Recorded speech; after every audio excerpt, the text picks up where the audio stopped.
So John, the inspiration for the Five Elements second edition, and indeed the first one, probably goes back to when I was working with Barry Walsh on a project when we produced a 10-year-old malt, and it was my first experience of doing different wood finishes.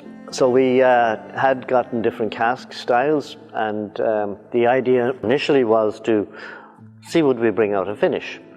And it was while we were looking at how those finishes were developing that Barry said to me, he says, well, Noel, he says, why don't we use them all? And all of a sudden I says, wow, why didn't I think of that?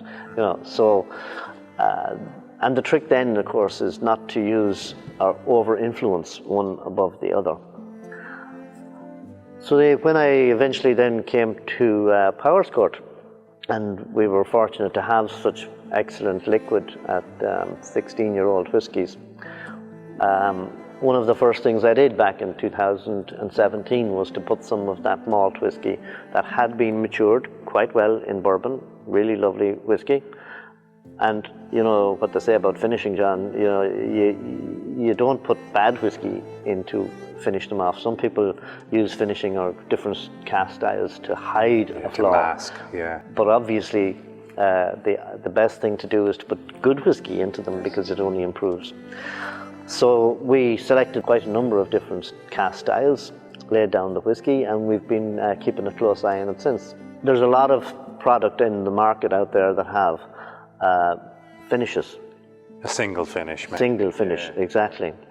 There were very few that were just matured in bourbon only. Mm-hmm. And that's why we did that 18-year-old.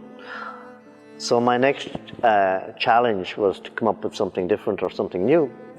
And while we had all of this lovely stock in the warehouse over the last couple of years, we came up with the idea, well, why don't we do a blend of the different finishes and put that out? And that's something that you won't see much of in the market. So our first 5 elements, again, the 5 elements were different woods, different finishes, along with bourbon, and bringing them together. But you cannot just mix a barrel of this, a barrel of that, and a barrel of the other. You need to blend them together in the right proportion.